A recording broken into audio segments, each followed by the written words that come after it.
अहिंसा एवं करुणा के अवतार श्रवण भगवान महावीर के पावन पुनीत चरणों में सादर कोटि कोटि वंदन अभिनंदन। ध्यान योगी युग प्रधानाचार्य पूज्य श्री शिवमुनि जी महाराज साहब, संघ गौरव प्रवर्तक परम सेवा भावी पूज्य गुरुदेव श्री प्रेम सुख जी महाराज साहब, पंडित रत्न ज्ञान योगी उपाध्याय पर्वत श्रद्धे श्री रमेश मुनि जी महाराज साहब के पावन पुनीत चरणों में सादर कोटि कोटि वंदन अभिनंदन। आदरणीय समादरणीय मुनिवृंद, साध्वी जी महाराज, उपस्थित धर्म प्रेमी बंधुओं, माताओं के बंधुओं, आप लोग श्रवण कर रहे हैं वीतराग श्रवण भगवान महावीर की अमृतमय वाणी श्री आचार्य सूत्र के माध्यम से, उसकी सूक्तियों के माध्यम से, जिसमें एक एक सूक्ति के बारे में आप लोग श्रवण कर रहे हैं। आगे अन्य सूक्ति के माध्यम से कहा है वीतहम पप्प खेयन्ने तम्मी ठाणामी चिट्ठई, अर्थात इसका अर्थ बताया है अज्ञानी साधक जब कभी असत्य विचारों को सुन लेता है तो वह उन्हीं में उलझकर रह जाता है। अज्ञानी साधक जिसे सही ज्ञान नहीं, सही बोध नहीं, समझ जानकारी पूरी ढंग से नहीं, इधर उधर से कुछ बातें सुन ली या पढ़ भी ली तो उन्हीं को सत्य मान करके उसमें उलझ जाता है और उलझ करके वह मिथ्यात्व की ओर, परदर्शन के आकर्षण की ओर बढ़ जाता है। और ये घटनाएं, ऐसी चीजें साधुओं को भी प्रभावित कर सकती हैं और ग्रस्तों को ज्यादा प्रभावित करती हैं। साधु को प्रभावित करती है तो ज्यादा गड़बड़ है। एक साधु भटकता है तो अनेकों को भटका देता है। एक साधु सीधे रास्ते चल रहा है तो सैकड़ों को सीधे रास्ते ले जाएगा। आप भटकेंगे तो दो चार रिश्तेदारों को बिगाड़ दोगे, दो चार यार दोस्तों को बिगाड़ दोगे। बिगाड़ने का मतलब गलत दिशा में ले जाओगे। तो इसमें क्या है कि ऐसे जो अज्ञानी साधक हैं, जब जब वो असत्य विचारों से प्रेरित और प्रभावित होते हैं तो उनमें उलझ करके रह जाते हैं। पिछले 50-60 सालों में यदि हम समीक्षा करें, हमारे बहुत से जैन साधु साध्वी और बहुत से गृहस्थी श्रावक श्राविका आचार्य रजनीश से इतने प्रेरित प्रभावित हुए कि उसके ही होके तो रह ही गए और उन्होंने समय समय पर कोशिश करी कि हमारे अन्य साधु साध्वी और गृहस्थी भी वहां जुड़ जाएं, वहां आकर्षित हो जाएं। और बहुत सारे इतने दीवाने हुए कि जैन धर्म दर्शन के प्रति जिंदगी भर उनके मन में श्रद्धा, सम्मान, आदर, सही सोच उनके मन में नहीं आई। आलतू फालतू के तर्क वितर्क कुतर्क उनमें जरूर आ गए, लेकिन सही समझ वाली बात उनके जीवन में नहीं आ पाई। वर्तमान में साधु साध्वी तो इतने प्रभावित नहीं दिख रहे, बहुत से गृहस्थी दिख रहे हैं कि ब्रह्म कुमारी वालों के आकर्षण में बंध रहे हैं। और ब्रह्म कुमारी वालों का आकर्षण एक होम्योपैथिक की दवाई की तरह धीरे धीरे आपके अंदर प्रवेश करता है। आप उनके बाह्य प्रेजेंटेशन में, बाह्य प्रस्तुति में प्रभावित होकर के आप धीरे धीरे बढ़ते हैं। उनकी जो ब्रह्म कुमारी महिलाएं या लड़कियां, जो प्रचारिकाएं हैं, वो आपके घरों में, आपके दफ्तर में रक्षाबंधन पर राखी बांध करके छोटे छोटे आकर्षणों में आपको आकर्षित करते हैं। फिर वो अपने मेडिटेशन ध्यान में लेके जाते हैं। फिर धीरे धीरे आपके दिमाग में अपनी मान्यताएं बैठाते हैं कि फना जीव मर करके दोबारा से वही बनेगा, स्त्री मर के स्त्री बनेगी, पुरुष मर के पुरुष बनेगा, कुत्ता मर के कुत्ता बनेगा, बिल्ली मर के बिल्ली बनेगी। फिर आप हाँ ठीक है। फिर उदाहरण देते, तर्क देते, गेहूं डालोगे गेहूं पैदा होगा, बाजरा डालोगे बाजरा पैदा होगा, आम की गुठली डालोगे आम पैदा होगा, आदि। आप कर्म सिद्धांत को, करनी को भूल करके उससे प्रभावित हो जाते हैं। ये तो मैंने केवल आपको 2 उदाहरण दिए हैं। ऐसे सैकड़ों सैकड़ों उदाहरण घटनाएं संसार में फैली हुई हैं और मनुष्य उनसे प्रभावित होता है। मैं ऐसा मानता हूं, मेरा ऐसा मानना है। जैन धर्म वाले ढंग से नहीं जागे और अपनी प्लानिंग करने में नाकाम रहे, जैसे कि नाकाम रहते हैं।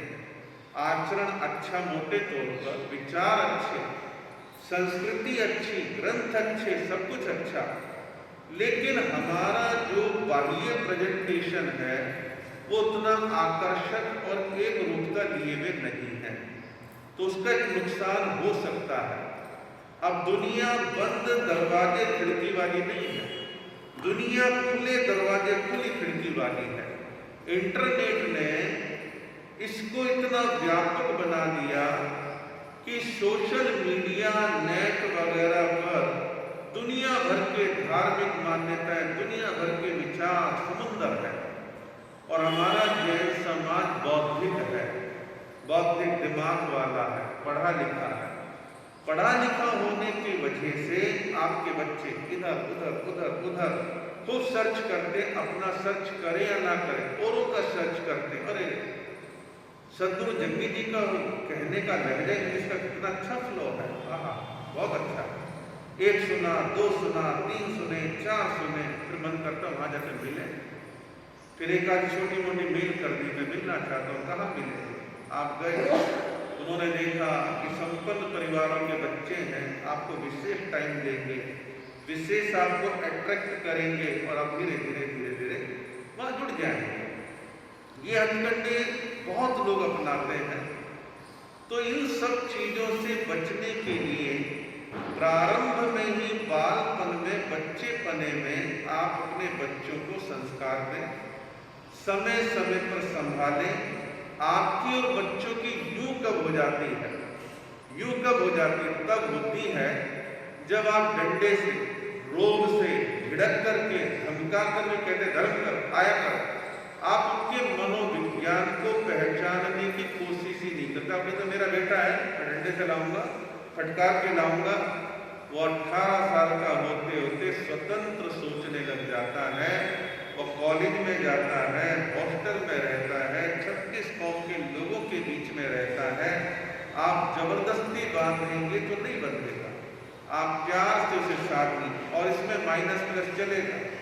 कुछ ओपननेस होने की वजह से जाएंगे और कुछ ओपननेस होने से आएंगे। आएंगे का मतलब है आदर्श लोग आएंगे, तो हमें आदर्श को संभालने का भाव रखें और अपने वालों को जाने से रोकने के छोटे छोटे यत्न प्रयत्न आपको करने होंगे। और उसके लिए साधु समाज का प्रेजेंटेशन बहुत जरूरी है, अच्छा प्रेजेंटेशन। एक नवयुवक आता है, हम उसे अपने विचारों से मान लो प्रभावित नहीं कर पाए, या हमारा बाह्य परिवेश इतना आकर्षक नहीं है कि कहता बेकार है आना जाना। या तो रोज ही मैं सुनता हूँ दादाजी ड्राइंग रूम में चर्चा करते हैं कि फला यूं, फला यूं, फला महाराज यूं, फला संप्रदाय यूं, फला समाज में यूं, वहाँ झगड़े चल रहे हैं, वहाँ इलेक्शन होने वाले। तो सुन कहते बेकार है, तो रणनीति है और यहाँ जाना आना बेकार है। आपका प्रथम प्रभाव ही विपरीत पड़ गया, और विपरीत पड़ गए तो हाथ से आके निकल गए। तो इसलिए आपको, हमारे को, सभी को सचेत होकर के संस्कृति की रक्षा के लिए अनेक तरह से छोटे बड़े प्रयत्न करने होंगे और मिथ्यात्व और प्रदर्शन में जाने से बचना होगा। और कई बार मैं साधु साधुओं को भी जब कभी ऐसे विचलित देखता हूँ, विचलित से मतलब उनका आकर्षण देखता हूँ, तो मन बड़ा खेद से भर जाता है, ये सब क्या है। और लोग कई बार ऐसा करते हैं कि आप डायमंड हीरे की दुकान पर बैठे, सब कुछ आपके खजाने में, आप कांच के पत्थरों के लिए भटकते चल रहे हैं। क्या कमी है जैन धर्म दर्शन में? कोई कमी नहीं। सारे सिद्धांत बड़े साइंटिफिक हैं, चीजें बड़ी गहराई की हैं, बस केवल समझने वाला जोहरी चाहिए। तो इसके लिए आप और हम सभी मिलकर के संयुक्त प्रयत्न करें, प्लानिंग हमारी अच्छी हो, काम अच्छे से करें, तो निश्चित तौर पर सब कुछ अच्छा होगा और उसका रास्ता जाएगा संगठन के द्वारा। इन सब चीजों का रास्ता है संगठन के द्वारा। अब हम इतने डिवाइड हो जाएं तो बात बनने वाली नहीं है। कोशिश करें, संगठित रहें, व्यवस्थित रहें और चीजों का प्रेजेंटेशन हमारा अच्छा, आकर्षक, साइंटिफिक हो और बाहर के प्रदर्शन, दिखावे, पोछापन, घटियापन, इन सबको हमारे को छोड़ना होगा।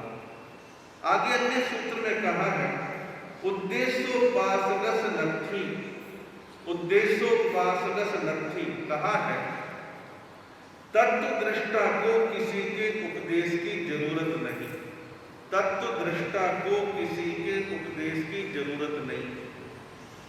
हम हैं या आप हैं, हमारे को जीव अजीव आदि नव तत्वों का बोध है, सम्यक्त मिथ्यात्व का बोध है, हिंसा अहिंसा का बोध है।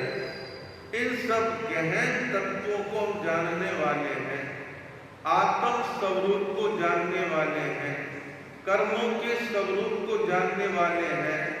तो फिर आप या हमारे को दूसरे किसी अन्य के उपदेश की क्या जरूरत है? नहीं है। भटकने की जरूरत नहीं है। तो हम कोशिश करें, सुन करके, पढ़ करके हम धर्म तत्व को तत्वदृष्टा बनकर के धर्म के स्वरूप का सम्यक बोध कर लें और सम्यक बोध होने के बाद हमारे को इधर उधर भटकने की जरूरत ही नहीं पड़ेगी। दूसरा, हमें कहीं ना कहीं क्या फर्क पड़ता है, हम अपने चल रहे हैं रास्ते पर। ऐसे बहुत सारे लोग देखने में आए हैं जिन्होंने अपने बचपन और जवानी तक धर्म को अंदर तक समझ लिया, संस्कार गहरे हो गए और मान लो उसका ट्रांसफर होकर के जम्मू कश्मीर हो गया, आसाम गुवाहाटी में हो गया, केरल में हो गया, उड़ीसा में हो गया, वहाँ साधु नहीं, साध्वी नहीं, धर्म नहीं, प्रवचन नहीं, कुछ नहीं, फिर भी सामाजिक संपर्क करते हैं, अहिंसा धर्म का पालन करते हैं, मजबूती से टिके रहते हैं। तो ऐसे वो लोग टिके रहते हैं जो तत्वदृष्टा है, मूल चीजों को जिन्होंने समझ लिया है, पकड़ लिया है, उनके जीवन में भटकाव आता ही नहीं। एक बच्चा है, आपने उसको 12वीं करते करते वो लगभग 17 साल या 18 साल का हो जाता है। फिर उसने ग्रेजुएशन की आपके अपने शहर में अपने घर के आसपास कर ली, तो वो लगभग 20-21 का हो जाता है। फिर वो मास्टर डिग्री करने के लिए, पीएचडी करने के लिए, बड़ी डिग्री के लिए देश विदेश में दूर कहीं जाता है, हॉस्टल में रहता है, तो उसको भटकने की संभावनाएं कम हो जाती है, क्योंकि संस्कार का पल्ला ऐसा बंधा हुआ है कि वह कहीं भी दुनिया के कोने में चला जाए शाकाहार को नहीं छोड़ेगा, गलत मान्यताओं की ओर आकर्षित नहीं होगा, खान पान की शुद्धि रखेगा, अपने संस्कारों को बचा करके रखेगा। तो इस प्रकार कहने का मतलब यह है तत्वदृष्टा को किसी के उपदेश की जरूरत नहीं होती, और तत्वदृष्टा नहीं है तो भटक के देर भी नहीं लगती। एक झोंका आएगा मिथ्यात्व का उड़ा के ले जाएगा। तो टिकना है तो तत्वदृष्टा बनना होगा। अगला सूत्र कहा है नत्थि कालस नागम, नत्थि कालस नागम, अर्थात मृत्यु के लिए अकाल वक्त बेवक्त जैसा कुछ भी नहीं है। मृत्यु के लिए अकाल वक्त बेवक्त जैसा कुछ भी नहीं है। दुनिया में ज्योतिषी अनेक प्रकार की घोषणाएं करते हैं। क्या मरने की घोषणा कोई करने में संभव है? अनुमान लगाते हैं वो लोग, अनुमान लगाते हैं 90, 85, 80 के आसपास इतना आपका आयुष्काल दिख रहा है, अनुमान लगाते हैं।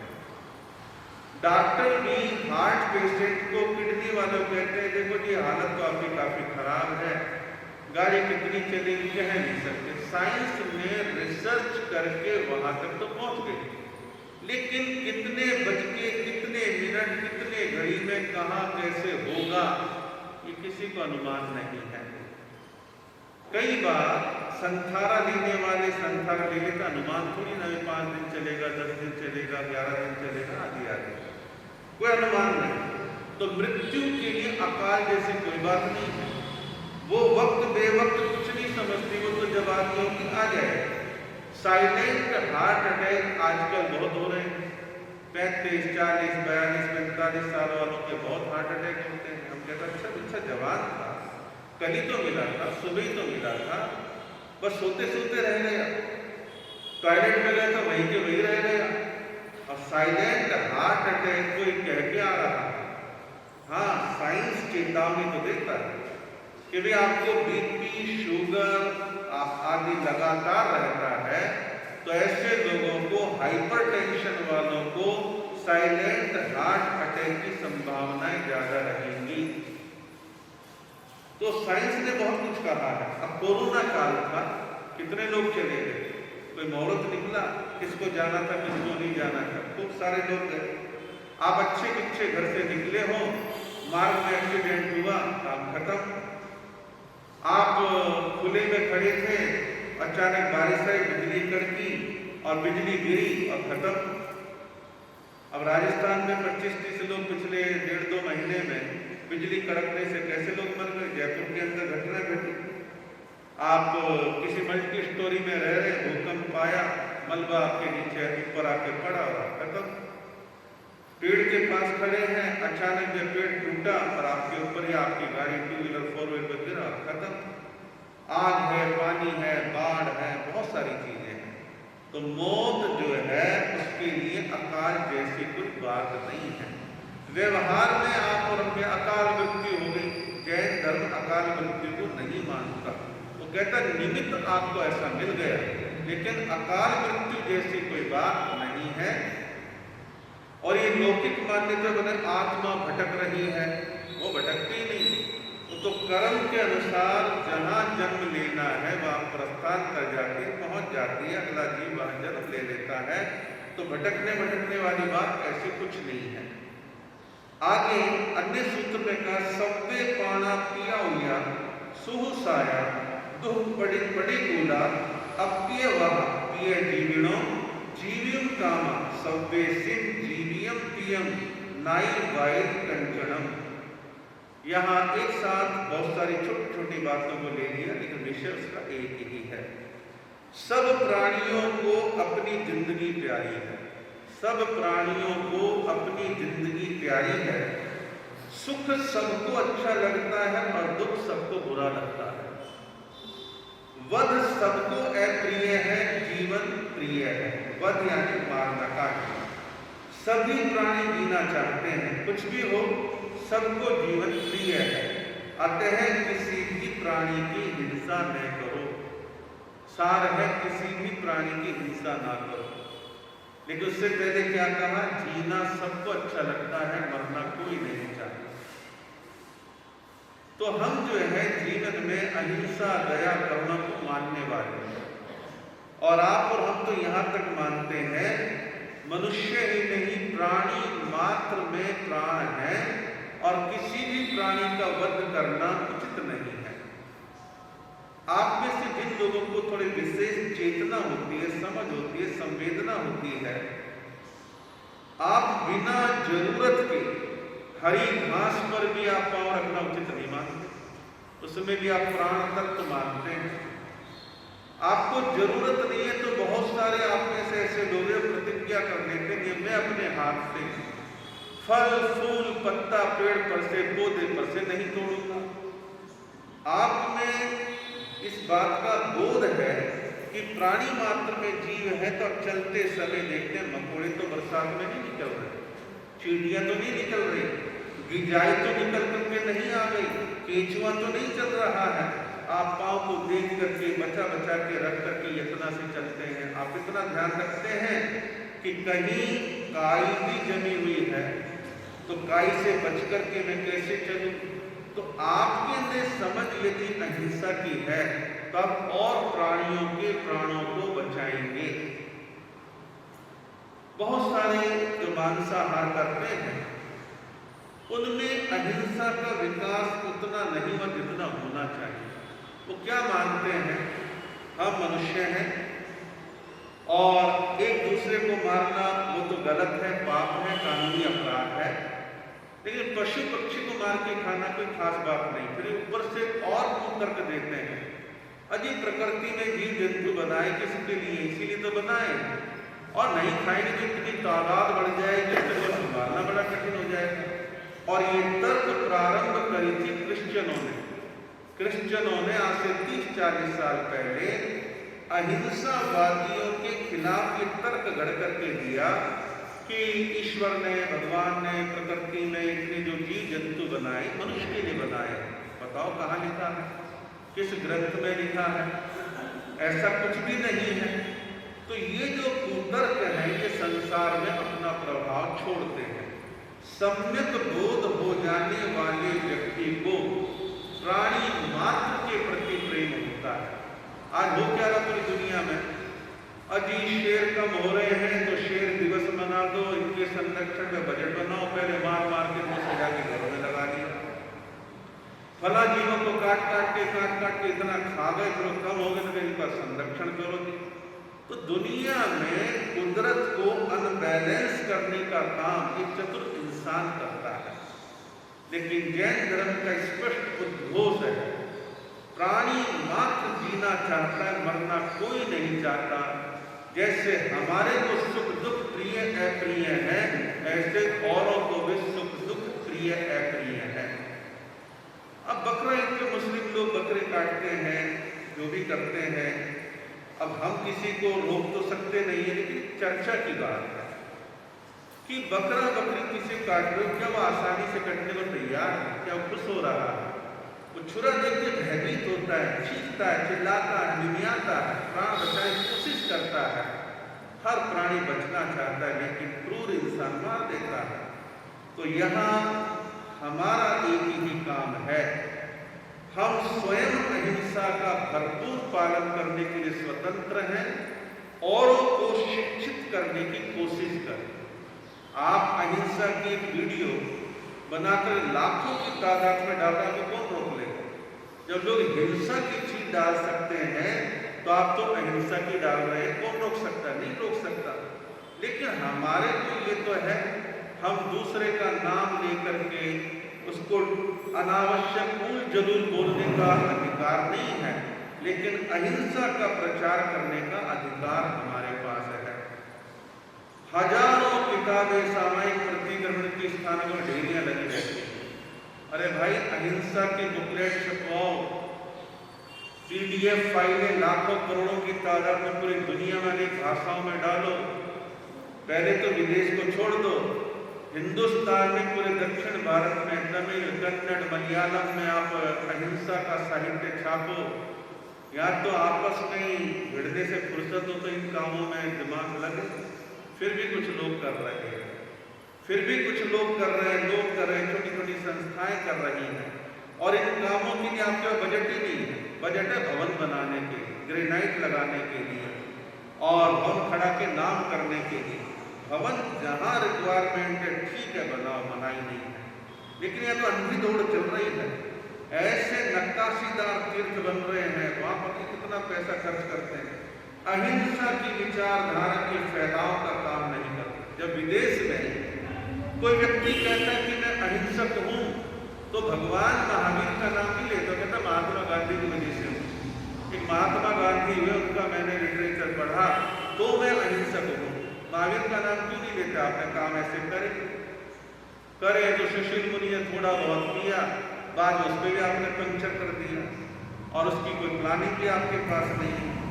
खैर, जो भी है, मूल बात यह है अहिंसा धर्म का हमारे को पालन करना चाहिए। यही सूत्र का अर्थ है। आगे अन्य सूत्र क्या चलेंगे आपको सुनने सुनाने से ज्ञात होगा।